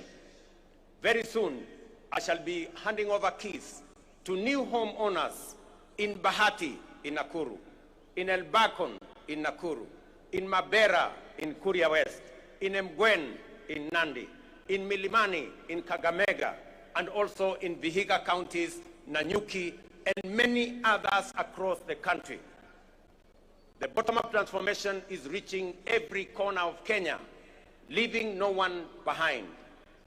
Beyond providing dignified shelter, this transformative program is driving job creation, having already generated over 250,000 jobs. It is nothing short of a nation-building revolution, uplifting lives, growing businesses, and redefining the future of work and urban living in Kenya. Fellow Kenyans, in recognition and appreciation of the sacrifice made by patriotic Kenyans through their contributions to the housing levy, I am pleased to announce today that we shall be proposing to Parliament a reform to the law that will allow any contributor to access an affordable home loan of up to 5 million shillings at a single-digit interest rate, applicable towards any housing unit in the market. This facility will also enable contributors to offset existing mortgages, offering greater flexibility in their housing journey and allowing many to significantly ease their home financing costs. These reforms will ensure that every shilling contributed to the housing levy works for the contributor, whether through access to affordable housing, home loans, or mortgage relief. Ladies and gentlemen, word is beginning to get out throughout the nation that SHA is working, by which citizens mean that the transition challenges and teething problems are now behind us, and universal health coverage is now serving Kenyans and leaving no one behind. Since the rollout of Taifa Care in October 2024, 23 million Kenyans have so far registered with the Social Health Authority, a resounding vote of confidence in our reformed healthcare model. We are now recording an average of 50,000 new registrations every day, a clear testament to the fact that Kenyans have embraced a system designed to guarantee access to quality, affordable, and dignified healthcare for all of us. In just 8 months, SHA has disbursed Kenya shillings 43 billion in claims to facilities, with 4.5 million Kenyans having received treatment fully covered by SHA since its inception. For the first time in Kenya's history, under SHA, citizens can access free emergency services in all facilities funded by the government through the Emergency Critical and Chronic Illness Fund. This groundbreaking reform is eliminating the burden of mandatory deposits demanded by hospitals, especially during emergencies. To sustain this momentum, the government has allocated sufficient resources to fully fund primary health care services. Every registered Kenyan can now access care in public and SHA-contracted facilities at no cost. Taifa Care is universal in both word and deed. These healthcare services deliver transformation goes beyond the magnitude of numbers or of new beneficiaries to real impact on citizens. SHA is settling payments promptly, ensuring that no Kenyan is turned away due to lack of funds. Additionally, to expand access to comprehensive inpatient care, the Social Health Authority is prioritizing the enrollment of all Kenyans with a particular focus on those in the informal sector, many of whom were previously excluded under the now defunct National Health Insurance Fund. Although informal households account for approximately 80% of the population, they have historically faced significant barriers to access health insurance. So far, 1.7 million informal sector households have successfully enrolled and paid for social health insurance, a record achievement representing the highest number of informal sector enrollment in a single year in the history of Kenya. To address persistent challenges such as irregular premiums and other contributions among informal sector workers, we are introducing an innovative and inclusive payment solution called Lipa Sha Pole Pole, or Lipa Sha Mos Mos. This initiative enables Kenyans to remit their annual SHA contributions through flexible, manageable installments, whether monthly, weekly, or even daily, based on their financial ability. It ensures families maintain continuous health coverage without financial strain, while simultaneously promoting the sustainability of the health insurance fund. Lipa Sha Pole Pole has been made possible through a strategic partnership between the Ministry of Health, the Ministry of Cooperatives and MSMEs, mobile network operators, and financial institutions through the Hustler Fund. The system is simple and accessible to citizens. Citizens can dial *147# and follow the prompts to enroll and begin their contributions immediately. Enhancing access to health insurance, we have prioritized the availability of essential medical equipment in public health facilities. Moving away from the previous managed equipment services model, which placed maintenance and service delivery responsibilities solely on county governments. We have adopted a more efficient approach under the National Equipment Supply Program. Under this new model, the national government, working in collaboration with county governments, engages directly with equipment manufacturers and suppliers to deploy critical medical equipment based on county-specific needs. Payments are made on a fee-for-service basis aligned with the gazetted SHA tariffs. This output-based financing mechanism ensures that facilities are reimbursed only for actual services rendered, thereby enhancing accountability and guaranteeing the availability, functionality, and quality of medical services across public health institutions in our republic.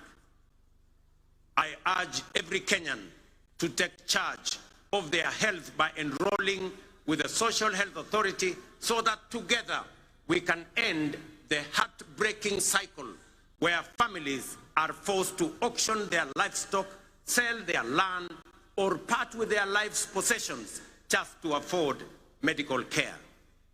No Kenyan should choose between life-saving treatment and their dignity.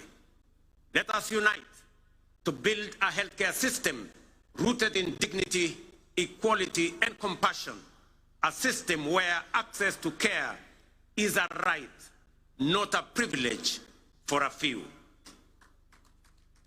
Ladies and gentlemen, you will agree with me, fellow Kenyans, that the remarkable progress we are making in both affordable housing and Taifa Care has been made possible by the solidarity, trust, and commitment with which Kenyans have participated in and contributed to the realization of radical positive change on an unprecedented scale. The evidence before us of real progress with real impact on people's lives should encourage and inspire us to do even more together with greater confidence and to turn Kenya into the country we all aspire to belong. I extend my deepest gratitude to millions whose housing levy contributions are restoring dignity to fellow citizens who may never have had a dream of owning a decent home. I I also thank all who support SHA and are helping us turn our vision of universal health coverage into a lived reality for millions across our country. Ladies and gentlemen, through strategic investments in agriculture, we are accelerating both growth and resilience in the sector. Fertilizer subsidies have boosted food production by 50%, while reforms in the coffee and sugar sectors have revived local industries, enhanced farmers' incomes, created jobs, and reinvigorated rural economies. Today, milk farmers are earning an average of 50 shillings per litre, up from 35 shillings 2 years ago. Coffee farmers are now earning up to 150 shillings per kilo, a remarkable increase from an average of 65 2 years ago. Tea earnings rose from Kenya shillings 138 billion in 2022 to 215 billion in 2024. Sugar production surged from 490,000 metric tons in 2023 to 815,000 metric tons in 2024, enabling us to reduce sugar imports by 70%, while increasing farmers' earnings from 50 billion to 90 billion. We have intervened with consistency and focus to ensure sugarcane growers receive fair returns for their deliveries and that they get paid in full and on time. To anchor these gains sustainably, we must recognize that increasing the efficiency of milling plants is central to farmers' interest. Efficient mills are more profitable and offer farmers optimal returns. Conversely, outdated mills, some of which run on plants that are over 50 years old, recover only 1 ton of sugar from nearly 20 tons of cane, shortchanging our growers and robbing them of their sweat. In this connection, the recent competitive leasing of 4 state-owned factories, Nzoia, Chemelil, Sony, and Moroni, is another strategic step to inject efficiency, restore profitability, and safeguard farmers' livelihoods. Our goal is to modernize the mills, ensure prompt payment to farmers, workers' salaries and wages, and transform these once struggling factories into productive and sustainable enterprises. For years, these factories were a financial burden on the exchequer, surviving only on repeated taxpayer-funded bailouts while failing to pay farmers and workers. The government of Kenya has acknowledged its limitation in managing these mills. Let it be clearly understood that neither the factories nor their assets, including land, have been sold. They remain public property, leased under strict terms to private sector players to deliver shared value and revive the industry for the benefit of farmers, workers, communities, the sector, and the nation. As we dedicate our efforts to nation building, we are also preparing Kenya to thrive in an increasingly competitive, complex future. This requires equipping our learners with the knowledge, skills, and mindset necessary to seize opportunities and contribute meaningfully to national development. Guided by bold recommendations from the Presidential Working Party on Education Reform, we are undertaking the most transformational shift of our education system in over 6 decades. We have successfully transitioned to a competence-based education system, moving away from rote learning towards a dynamic, skills-based approach aligned with the 21st century needs and our socio-economic goals. Our next priority is to ensure every school has infrastructure and equipment needed to support both learners and teachers. To support this transition, and respond to the needs of our growing population, we have undertaken the largest teacher recruitment drive since independence, employing 76,000 new teachers over a period of 2 years, and are on course on additional 24,000 teachers by January next year. We also have built more than 23,000 additional classrooms, easing pressure on existing infrastructure and shielding teachers and learners from the burden of overcrowded classrooms. At the tertiary level, we have revolutionized education financing through a new student-centered funding model that ensures the sustainability of our TVETs and universities while expanding access for learners. Today, students from poor families get up to 90% of government scholarships, with parents paying only a nominal fee. In recognition of the transformative power of technical and vocational education and training, in tackling pressing socioeconomic challenges such as youth unemployment, skills gaps, and poverty, the government is aggressively scaling up investment in technical training. TVET colleges enrollment is set to grow fourfold from 500,000 last year to 2 million by the end of this year, equipping a new generation with skills and knowledge needed to drive Kenya's industrialization, innovation, and economic competitiveness.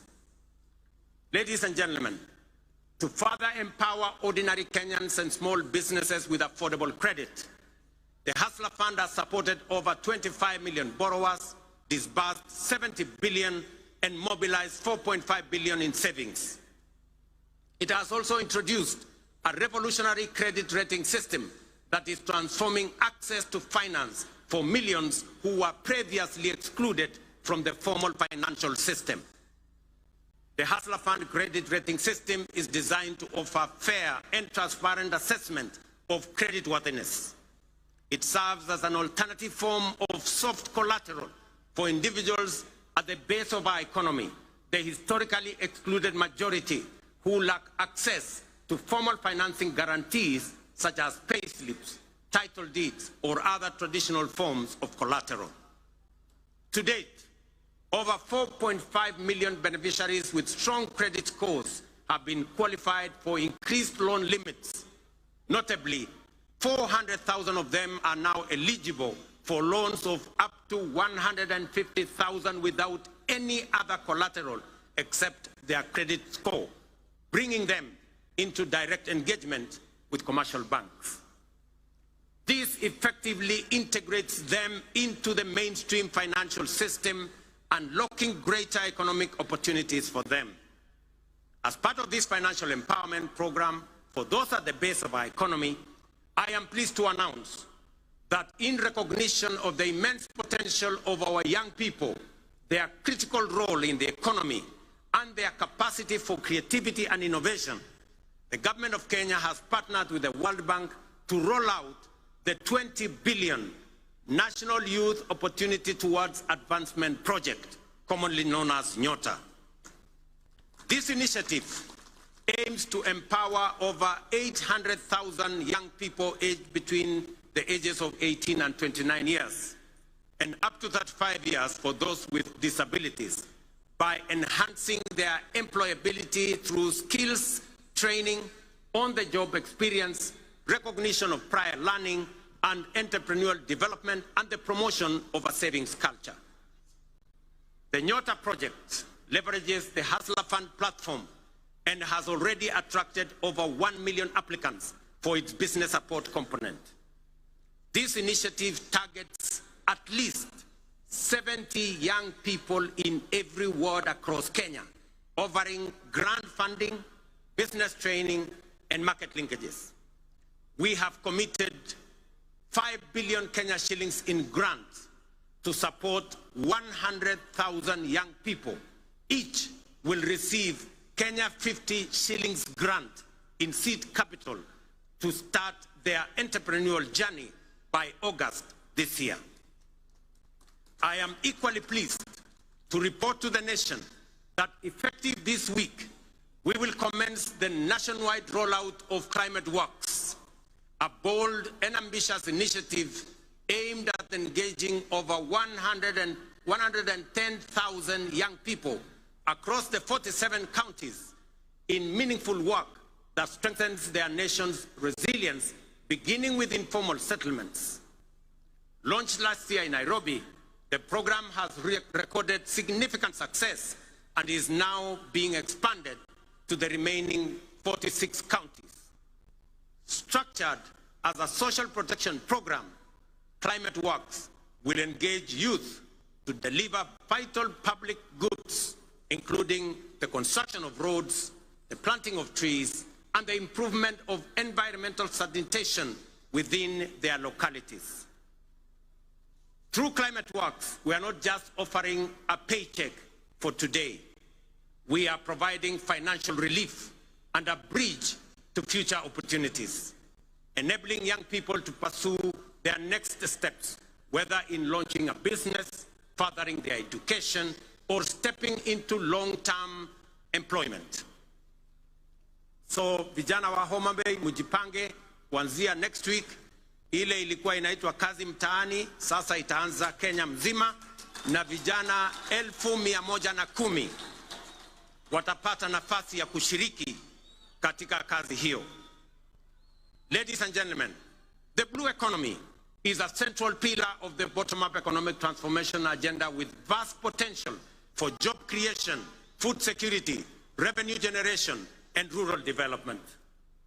Many nations have leveraged their marine resources for prosperity. It is time for Kenya to do the same.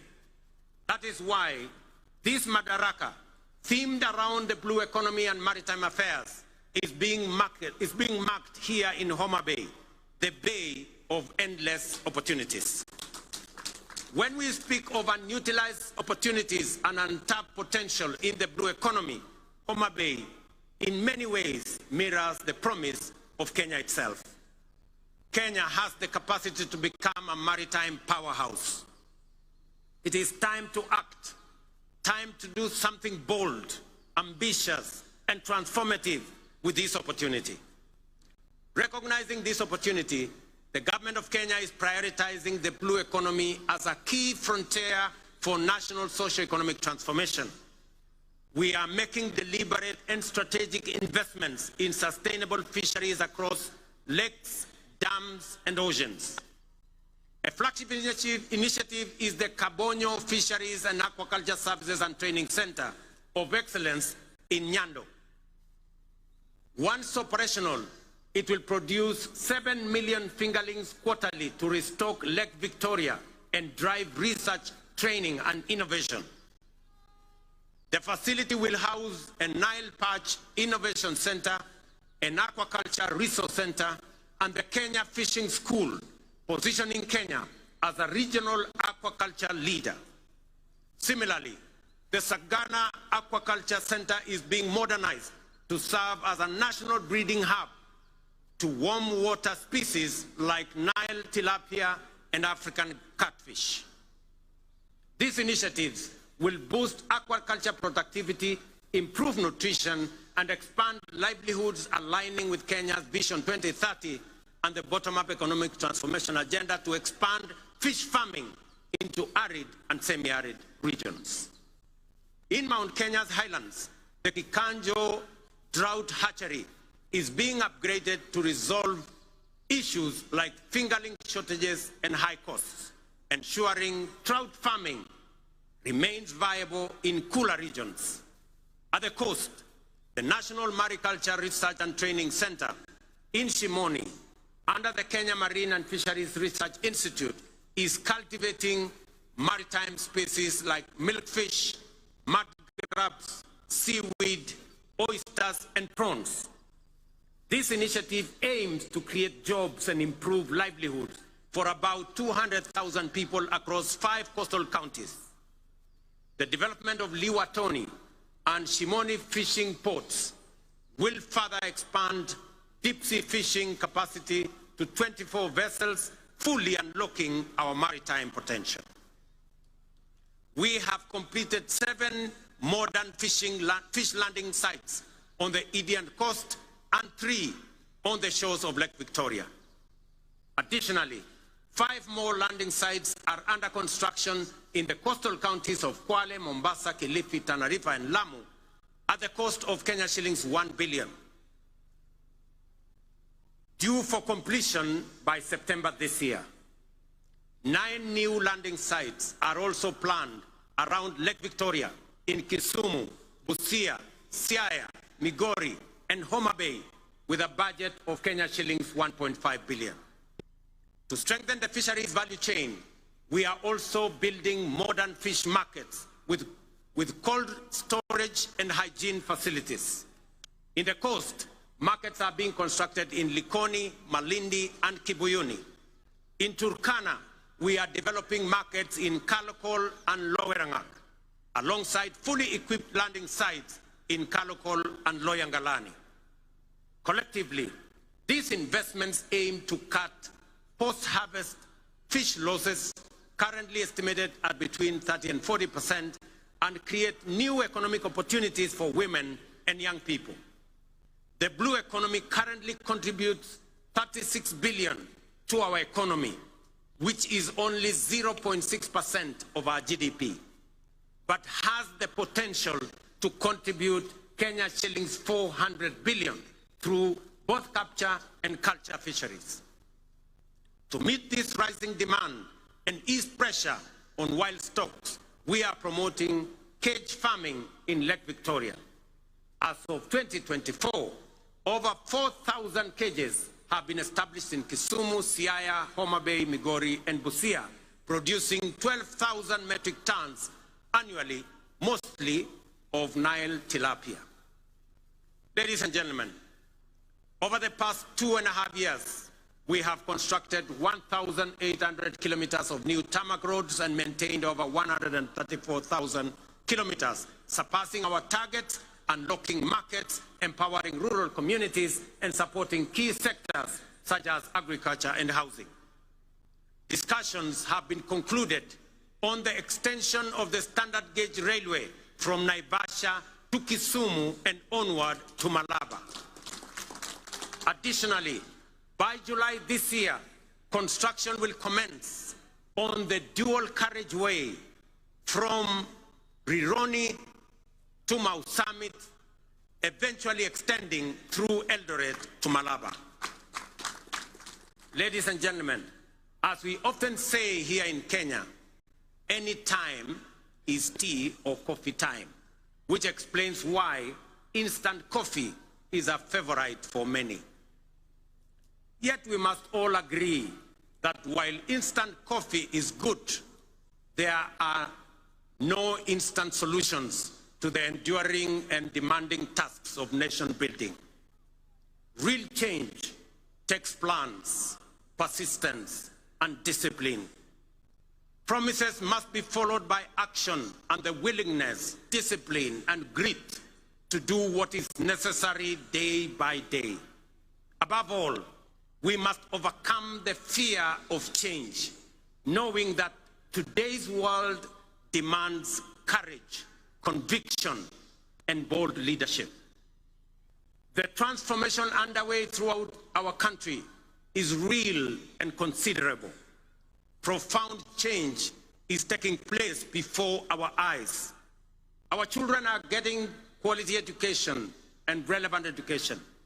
By January next year, we will have employed 100,000 teachers, the highest number in our nation's history, to help build the workforce of the future. Roads are connecting communities. Electricity is reaching every village. Dignified homes are rising across counties. Farmers are feeding the nation. Millions now access quality health care without barriers. Border riders are getting affordable credit, and Mama Mboga are thriving in modern markets nationwide. This is bottom-up economic transformation in action. No longer a distant dream, but a lived reality for millions of hard-working Kenyans whose dreams are now within reach. We must sustain this momentum to make up for lost time and create opportunities for millions still yearning for a chance. We must remain steadfast in our belief in Kenya's potential and in our ability to realize our dreams. Let us never become a nation that stopped believing, nor a people who only dreamed but were too afraid to act. Let us move forward with the same spirit, honoring the vision of our founding fathers. Their dream was not just self-rule, but a nation where every Kenyan from every corner can dream freely, strive equally, and achieve their potential. Today, we renew that promise to leave no one behind and build a Kenya where hope and opportunity are a right for all. Jameni, munikubalie nimalizie hapo nikiwaambia ndugu zangu wa Homa Bay, asanteni sana kwa kutukaribisha Homa Bay. Tunawaheshimu, tunawapenda, na mimi nataka niwahakikishie safari hii tutatembea kwa pamoja. Nataka nimshukuru ndugu yangu mkubwa Mheshimiwa Raila Odinga aka Baba kwa kuunganisha pamoja na mimi taifa letu la Kenya. Tuondoe siasa ya chuki na ukabila na mambo ya kisirani. Tuwaweke watu wa Kenya pamoja kwa sababu umoja ni nguvu. Ndio mwimbaji mmoja hapa akatuambia, one waonge wasiwasi, one waonge watch, one wachodho mana teach. Alisema hakusema? Nirudie. One waonge wasiwasi, one waonge watch, one wachodho mana teach. Kwa Mheshimiwa Kindiki na Mheshimiwa Raila pengine hamuelewi hiyo lugha, inamaanisha hatuna wasiwasi, hatuna midomo mingi, tunachapa kazi. Ile kazi bila break ndio tunachapa. Ni kweli ama si kweli, watu wa Homa Bay? Tuendelee ama tuendelee? Mimi nasema asante sana. I thank you all. God bless you. God bless our great country Kenya. Thank you very much. Asanteni kwa heshima. Naomba sote tusimame kwa wimbo wa taifa na wimbo wa Jumuiya ya Afrika Mashariki. Waliovalia vyepeo visio rasmi tuweze kuzivua tafadhali.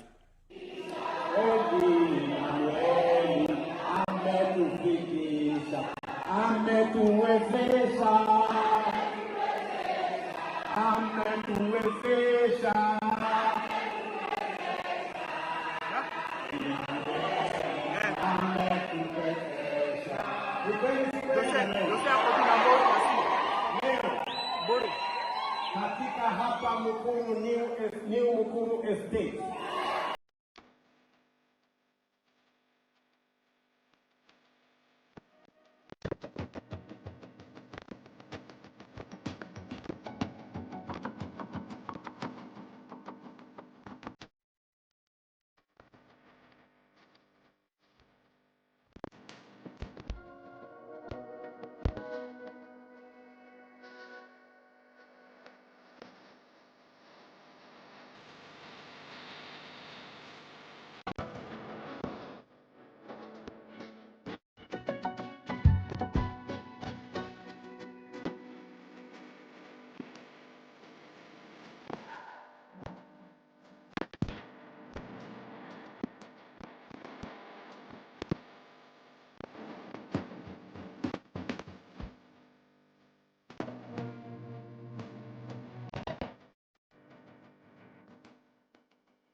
Mheshimiwa Moses Wetangula aweze kuhudhuria.